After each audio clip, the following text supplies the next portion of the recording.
মায়ের আহাজারিতে ভারী সোহরাওয়ার্দী হাসপাতাল। সন্তানকে ঘিরে হাজারো স্বপ্ন এখন শুধু স্মৃতিতেই রয়ে গেল ছেলেহারা বাবা।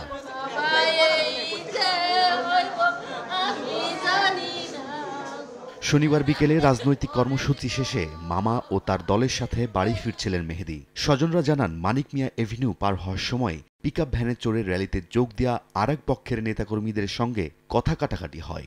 এক পর্যায়ে এক পক্ষের ছুরিয়াঘাতে মাটিতে লুটিয়ে পড়ে মেহেদী। তাৎক্ষণিকভাবে তাকে শহীদ সোহরাওয়ার্দী হাসপাতালে নেওয়া হলে চিকিৎসক মৃত ঘোষণা করেন। মামার কাছে যাইয়া কইতাছে, মামা তোমার শেষ প্রোগ্রাম আমি কইরা দেই।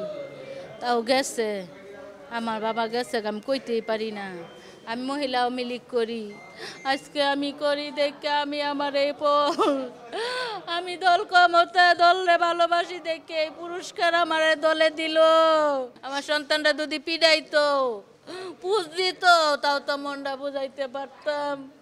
আমার সন্তানরে বুঝে একবারে বয়া দিছে গো। নগদে 500 টাকা বা তার বেশি পেমেন্টে পেতে পারেন ঢাকায় জমিসহ 20 কোটি টাকার পুরস্কার। কম্পিউটার কিনে দেন। আমার বাবা আর কম্পিউটার কিনা হইল না, কম্পিউটার কিনা হইল না। আইসে সর্বপ্রথম আমাদেরকে মানে ঘুষাঘুষি এর ভিতরে দুটা ছেলে আমার সামনে, একটা ছেলে পকেটটা ওই যে সুইচ গার আছে না যে চাকু, ওটাই আমার ওই বড় বাইরে নিয়ে ফাট দিছে।